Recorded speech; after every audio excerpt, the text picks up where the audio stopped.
Hi, welcome to Budget MTG Decks. All magic fun, all cards under $1. I'm David. I'm Stefan. And today we're going to be looking at all the red cards in Hour of Devastation. So we're going to evaluate them for limited, like draft or sealed, or like a pre-release that's coming up. So we're getting 4 packs of Hour of Devastation and 2 packs of Amonkhet. Exactly, we reviewed all the cards in Amonkhet, so just click on the card on your screen right now to see us review those cards. We're also going to be reviewing the cards according to our 3-tiered system. Tier 1 are your bombs, unconditional removals. These are the cards that are going to be winning you the games.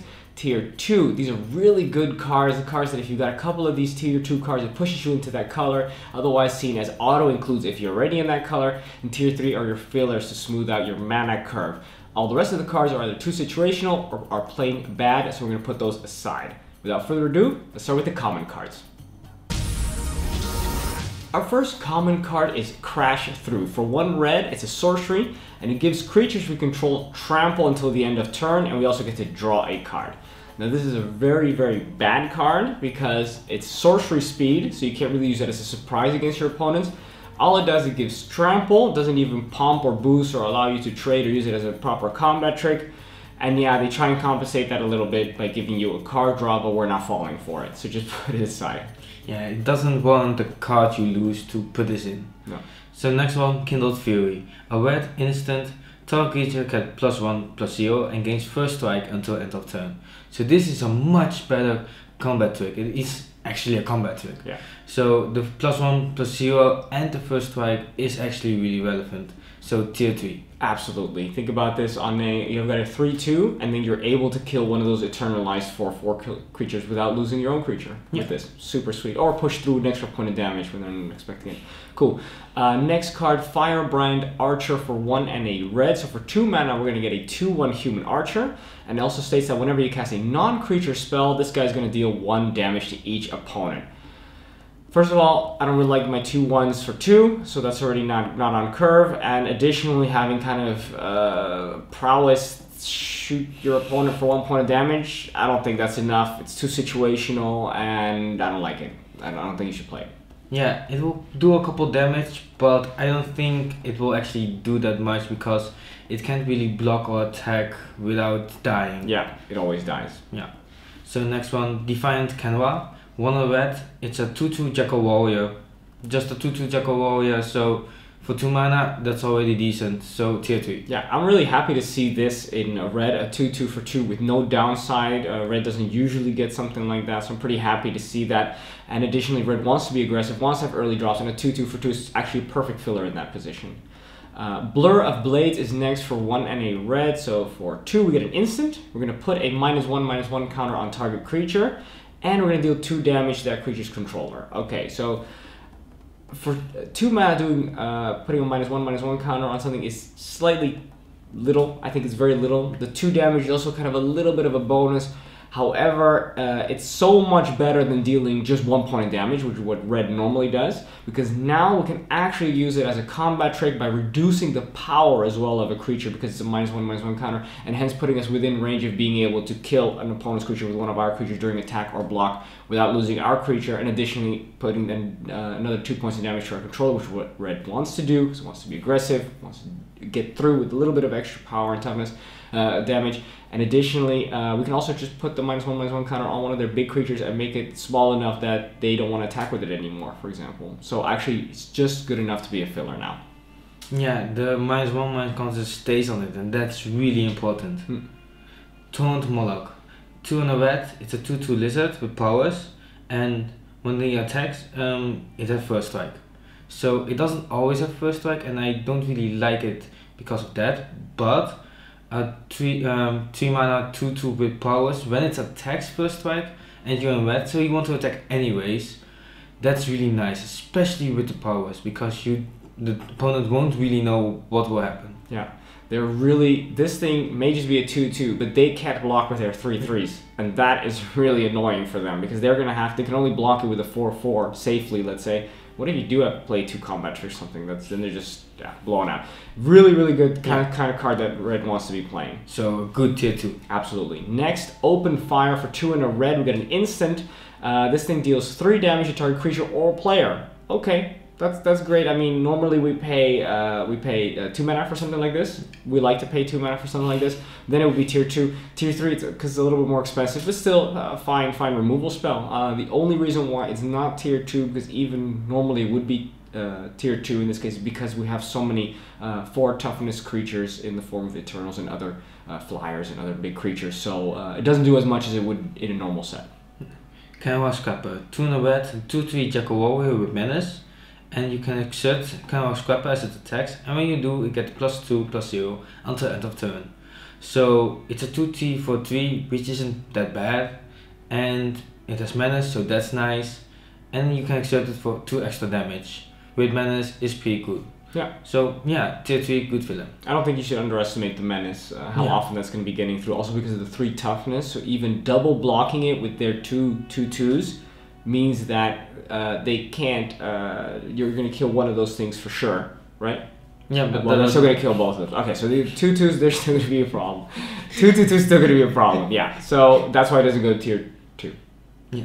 Alright, anyway, next one, Frontline Devastator for 3 and a red. We've got a 3/3 Zombie Minotaur Warrior. These creatures keep having more stuff stapled on them. It does have a Flake too. That means that even if it gets blocked, you're still going to be doing 2 points of damage. And it also has, for 1 and a red, this guy has Fire Breathing, so that means it gets +1/+0 till the end of turn. Okay, this thing does a lot of stuff. For 4 mana, 3/3, that's already great. I'm happy with that. That's nice. Additionally, even if when it gets blocked, it's going to be doing 2 damage. That's awesome. And the fact that later on, you can pump it, and if they don't block it, you can do tons of damage, because if you're mana flooded, you can just put all your mana into it and deal a bucket load of damage. Then they have to block it. Means it's very versatile. Great card. Exactly what red wants to do. Yeah, so a good tier 2. Yeah. Because if they block it, they get damage. If they don't block it, you just pump it up. They get more damage. Yeah. Pump it up. Puncturing Blow, 2 and 2 red, sorcery. Puncturing Blow does 5 damage to target creature, and if the creature would die this turn, exile it instead. So 5 damage is a lot. It's sorcery speed okay, but still, I mean, 4 mana, 5 damage, and when it dies, it gets exiled. So Eternalize and Bound creatures won't come back. Yeah. So tier 2, I really like this one. Absolutely, great removal for Rin. Yeah. Absolutely, yeah. Gilded Ceradon for 4 and a red. So for 5 mana, we get a 4/4 so that's already awesome. That's great filler already. And then when this guy attacks, if you control a desert or there is a desert card in your graveyard, target creature can't block this turn. Okay. Usually it's just going to be a 4/4/5, but late game, considering all the deserts we have, there is a good chance that this guy's going to be able to make sure that the best thing that they want to use to block this 4/4, not a lot of other, they're not going to have a lot of stuff that can block this 4/4. So to make sure that the thing that can block this 4/4 effectively won't be able to do so, that's actually pretty strong. Just not enough to push it into tier 2, but I say really high tier 3. Yeah, it's just nice that we saw the other one that you have to extort, and this is just automatic, like, oh, if you have a desert, just can't block. Yeah, on the other hand, if you don't have that desert, you're not drawing into that desert, you don't have the desert in your deck, then it's just also, you just don't have that. Yeah. So that's why it's just still filler. Exactly. Also, it's still a 5 mana 4/4, which also not bad. Yeah, absolutely. Granitic Titan, 4 and 2 red. It's a 5/4 elemental with menace, so that's nice. And it's cycling for 2. So it's a big creature, and if you don't need it early game, cycle it. But if you have it on the table, it's a 5/4 with menace, and that's a lot. Yeah, it's gonna be hard to block. Yeah, exactly. So a good tier 3. Yeah, almost guaranteed to take 2 things down with it if they do decide to try and stop it. Awesome. Right, yeah, just exactly the kind of bomb that you want at the end of the game. That is the last of the commons. Let's have a look at the uncommons.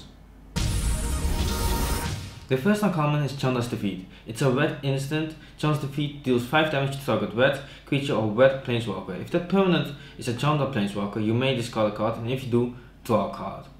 Like we said before with the defeats, it's really narrow and you don't actually want to play it in your main board, so just put it aside. Absolutely, too situational. Yeah. Next card, Burning Fist Minotaur for 1 and a red. We get a 2/1 Minotaur Wizard. Once again, this body, that 1 toughness. I don't like it. Does have first strike. All of a sudden, the whole thing's been flipped around. I love this card all of a sudden. It is super strong. Additionally, for 1 and a red, we get to discard a card, and then this guy gets +2/+0 till the end of turn. Okay, it went from don't play this card to tier 3 good filler, all of a sudden it's a tier 2. How did they do that? By adding value upon value.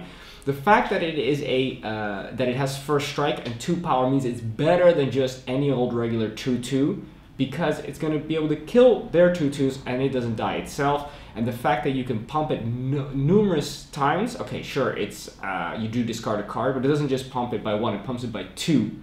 And that is going to mean that they're going to be able to trade, they're going to be able to kill eternalized creatures easily without losing itself, just as if you would have any card in your hand is a pay 2 mana, target creature gets +2, +0 to the end of turn. And that is really amazing for this Burning Fist Minotaur.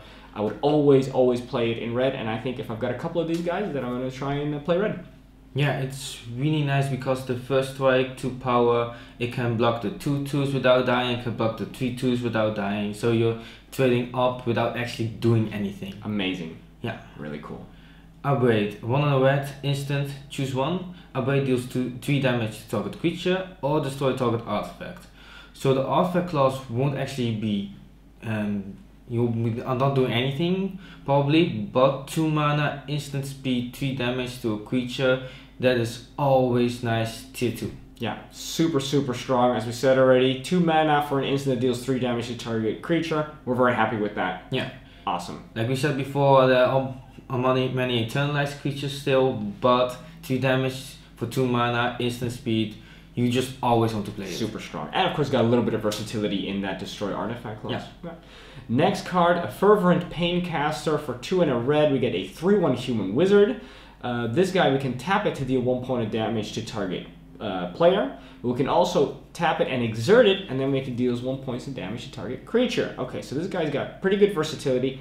I like this guy to be 1 mana less, because then it's a 3/1 for 2 mana. But okay, we're paying a little bit extra to be able to ping to early game, be able to deal damage through regular attacks. Later in the game, when he can't attack anymore because it would get killed, and because it gets killed with everything, we can use it to tap every turn to deal 1 point damage to our opponents. And should we need to kill one of those 1 toughness creatures, or maybe push 1 extra point of damage to an opponent's creature when we blocked and it just didn't die, needs 1 more point of damage to die, we can exert it. If it could do that every turn to a point of damage to a creature or player, then it would definitely be tier 2. But the fact that you can only do it every other turn, and you can't use it to block in that turn that it's resting, brings it to just being a good filler card. Yeah, what I like about this card, for 3 mana, you can actually block an eternalized creature. Or, as we've seen before, a lot of the 4 toughness things, you can block it on itself and kill it. Yeah. So that's really nice for 3 mana. Cool, absolutely. Next we have Sand Strangler for 3 and a red. It's a 3/3 beast. And when this guy enters the battlefield, you control a desert, or if there's a desert in your graveyard, you may have Sand Strangler deal 3 damage to target creature. Stefan, is this a good card? This is a really good card. 4 mana, 3/3 is already good. And then if you have a desert, it also deals 3 damage to a creature. So the body on itself is all okay. And then it's removal when it enters. What more do you want? Just play Strong. it tier 2. Super strong. Yeah. Yeah. Magma Horde. 3 in a red, it's a 5/5 elemental. So for 4 mana, 5/5, really good. At the beginning of your upkeep, put a -1/-1 counter on Magma Horde. That's a bit less. But whenever you cast a non-creature spell, remove a -1/-1 counter from Magma Horde. The thing is, you won't be able to play that many instant sorceries most of the time, and then after 4 mana, you still need to have it constantly, because every upkeep of your own, it will shrink and shrink. So that's why I want to put it aside, because it will kill itself. Yeah, by the time you can attack with it the first time, it's already only going to be a 4/4. And you think, okay, 4/4, that's a great deal, but it's not going to stay that way. It's going to kill itself sooner or later, and that's just no good. Exactly. So it will be really fast. That will be like trade down. So, yeah. Next card is Manticore Eternal for 3 and 2 red. So for 5 mana, we get a 5/4 zombie Manticore with a flick 3. That's pretty cool. Also, this guy attacks each combat if able. That's less cool. However, the fact that for 5 mana we get a 5/4 that needs to be blocked. Well, I mean, when it gets blocked, it's gonna still do 3 damage. It's very aggressive. I really like it. The clause that that it has to attack each combat if able is kind of annoying. But remember, we're in red, we're trying to be aggressive, so you're going to be attacking anyway. You have to be attacking because that's the color at least one of the colors you've chosen for. So I think, yeah, a tier 2. Yeah, it's just really nice with the Afflict.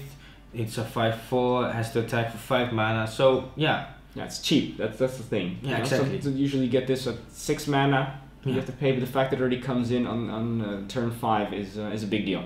With the extra Afflict, so that's just extra nice. Yeah. Inferno Jet, 5 and a red. It's a sorcery, and its Inferno Jet deals 6 damage to target opponent, and it's cycling for 2.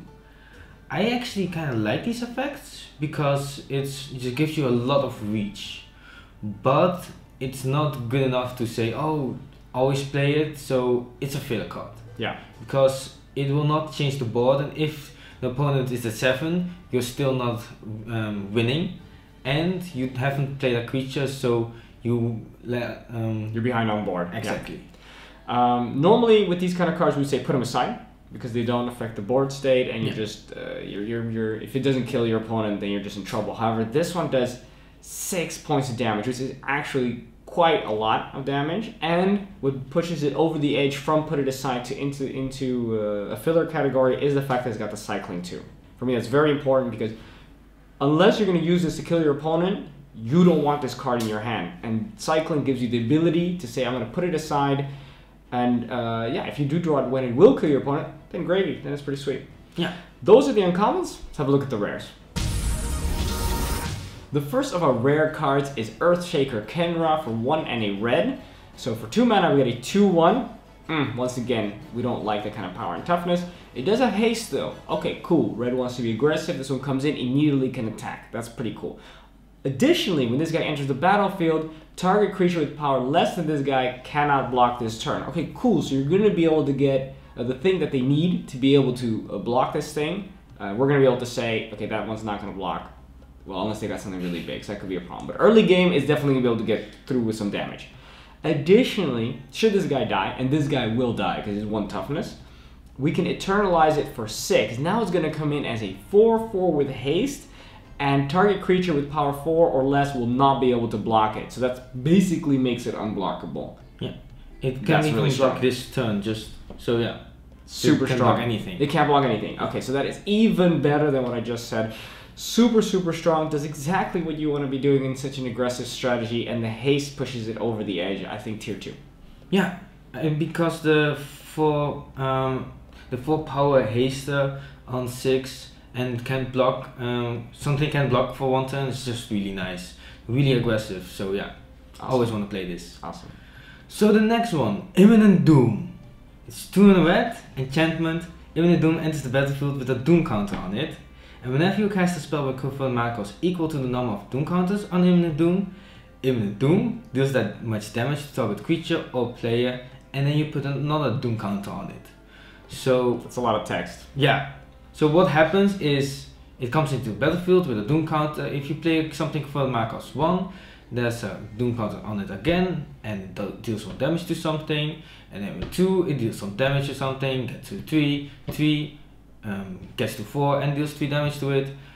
But in limited, you will have to have something on 1. After you play that, then you have something on 2. Play something on confirmed mana cost 3, 4. So I don't think it will actually do anything when you play it, and that's why I just put it aside. How many 1-drops do you need to play to make sure that this actually does something? A lot. No, and you don't want that. Exactly. 1-drops are most of the time not relevant at all. So if it would be 2, if it would come on with 2 Doom counters, and you could play your 2-drops. Still no, just no. I'm trying to help the card out, but it's not. It's not working with me. I mean, if this was like more confirmed mana cost more than amount of Doom counters. Yeah. There you go. That would be it. You just fixed the card. Yeah. Okay. But it isn't. So Imminent Doom. Terrible. Really cool card. Really cool name. But really good art. Yeah. Just don't play that exactly. Okay. Next, Wildfire Eternal for 3 and a red. So for 4 mana, we'll get a 1/4 Zombie Jackal Cleric with Afflict 4. That is huge. It really is the most afflict we've seen so far. That is incredibly a lot of damage for blocking it. So people say, okay, he's only got 1 power, so we're going to be letting it go through because otherwise we're going to take 4 damage. So, but when this guy attacks and isn't blocked, you may cast an instant or sorcery card from your hand without paying his mana cost. That is super awesome. We will be playing instants and sorceries because that's usually where our removal comes from in Limited. So we're going to have at least, let's say, 6 to 8 of those, maybe a little bit less, maybe a little bit more, which we could play.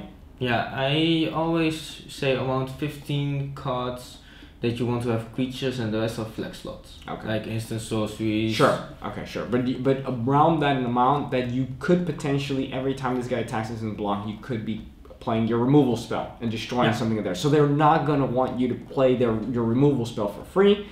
So they're going to block, and that means they take 4 damage. And the 4 toughness that this guy's got is essentially makes it like an Eternal, because it's basically like a 4/4 when it's attacking and isn't blocked. It is an Eternal. Wait, it is an Eternal. There you go. There you go. Now it makes sense why it's like an Eternal. The name completely passed me by. Yes, it is. It's dealing a lot of damage. Yeah, the opponent has to choose, does he have something to cast? Will I take the 4 damage? Will I take the 1 damage and risk it? So yeah, I really like it because it will mess a bit with your opponent. Yeah, that's wonderful. Yeah. Hour of Devastation. That sounds familiar. Yeah. 3 and 2 red, sorcery, all creatures lose indestructible until end of turn, and Hour of Devastation deals 5 damage to each creature and each non-bolas planeswalker. So the planeswalker clause, not as relevant, but losing indestructible, 5 damage on everything, this is just a really good board wipe. So tier 1, if I see this, I'm thinking, maybe I should play red. Yeah, maybe you should. Maybe it's super strong. We said already before, don't be afraid to play board wipes because they kill your stuff too, because remember you're going to be playing around this, and the earlier you have this in your hand, the better you can play around it to make sure that you blow your opponent out and that you have the most cards in hand after you play this. Yeah. Next, Hazoret's Undying Fury for 4 and 2 red. So for 6 mana we get a sorcerer. We're going to be shuffling our library, then exiling the top 4 cards. And we can cast any number of non-land cards with converted mana cost 5 or less from amongst them without paying the mana cost. And lands we control do not untap during our next untap step. So essentially, we're going to be playing this. 6 mana is a lot of mana, so we're not going to have a lot of extra mana left over to do other stuff. Essentially, we're going to be playing, it's going to cost us 2 turns. And we're going to be able to look at 4 cards, of which maybe 2 are going to be lands, and then we get to play 2 things for free. I just don't think that's enough, because remember, we're losing 2 turns to play 2 things, so why don't we just play 1 thing in 1 turn, 1 thing in another turn, and then we get the same result, right? Exactly, but like all these kind of cards, the bad thing is you don't know what will happen, you don't know what will be in there, so there are times you won't get anything, there are times you'll get everything. But the thing is, sometimes you won't get much, so it's like you play 6 mana, lose another turn, and you play what? A 2/2 and a 4/4. Yeah. And you lost 2 turns. Yeah, no, exactly. It's just if you build your deck around something like this, it could potentially do a lot of cool stuff, but the problem is that you're playing limited, so you gotta play your 2 drops, you gotta play your 3 drops, you gotta have a smooth mana curve, and you're just gonna be getting those cards. You gotta have plenty of lands, you don't want to miss your land drop, so you're gonna have a few lands in this when you reveal these 4 cards, and I just think it's gonna be, I think this card could lose you the game. Yeah, and the thing is, with these kind of effects, it's cool, but the first sentence is shuffle your library, so you can't even scry the big things on top. Yeah, that makes it even worse. True. The one redeeming quality you could have had. Because that was actually cool, because you've seen a couple of things like, oh, scry it on top and just put it on the battlefield, something like that. And this is not even that, because you shuffle it back. Terrible. Yeah. Terrible. Alright. So next one, Chaos Maw, 5 and 2 red. It's a 6/6 Helion. And when Chaos Maw enters the battlefield, it deals 3 damage to each other creature. So it's a small board wipe, and all the big things survives, but this will probably be the biggest thing on the battlefield, so it will win the race. Yeah. It's a tier 1. Yeah. The cool thing about this, let's say everybody's got a bunch of, what we said already, 2 3s, 2 2s, 3 1s, and they may have a 4/4, and we don't have any of that stuff. But we play this, we kill all the small stuff. They still have the 4/4, but now we got a 6/6, which means now we are winning this race. So we flipped it all over. Yeah. And that's what's the strong thing. Don't think, oh, we lose creatures, they lose creatures, they may still have something survives, because the thing that from our side that survives, that's definitely this guy, and this is a 6/6, and nothing's gonna tangle with this Chaos Maw and survive. Yeah. Yeah. Those are great tier 1. Yeah, it's great. Those are the rares. Let's have a look at the mythics. Our only mythic is Neheb the Eternal. 3 and 2 red, a 4/6 zombie Minotaur warrior with afflict 3. In the beginning of your post-combat main phase, add red to your mana pool for 1 of each life your opponent has lost this turn. So you attack your opponent, and then after your second main phase, or in your second main phase, you get mana for every single life that opponent had lost. That's actually really cool. Yeah. So a 5 mana 4/6, already good. It kills Eternals, survives on its own. It has afflict 3, so when it gets blocked, you'll get 3 mana anyways. You'll always at least get 3 mana. Yeah. And remember that we're playing red, so we're being aggressive. It's not going to be the only thing that's going to be attacking. We're going to be attacking with more stuff. All your other afflict stuff is also guaranteeing you mana, essentially giving you a major mana boost, which can push you into the Hellion, for example, which would be super nasty if you would play something like that on the next turn, or just any other kind of bomb in green, some good green stuff perhaps. Do remember, though, that the mana that you get is red, which means that if you are playing multiple colored spells, having just 18 red mana is not going to be helping you with that if you got other colored spells you want to do. On the other hand, if you dealt 18 points of damage, your opponent's probably dead. So, but you still need to keep that other mana open to play those other colors. Exactly. Remember to do that. But also in red you have those direct damage and everything. So yeah, it's just so much and so good. This card is definitely winning games, and even if you're behind and you're in a very dangerous position, you're not in a luxury to be able to attack, a 4/6 is going to be blocking everything of your opponents, making sure that you got some time to stabilize before turning the tables and going in for the attack. Remember, Neheb does not have to attack him or herself to be able to have this ability function. Every damage. Yeah, super strong. Always play it. Tier 1 winning games. That is the mythic. Let's have a look at the conclusion. In conclusion, I really like red. Red is of course the color during limited that you're going to be using to have an aggressive strategy. However, I think in this set it is doubly so. The creatures are very efficiently costed. All the commons and uncommons are very good for the mana that you pay for them. I think red is a very strong contender to be able to be your main color, actually.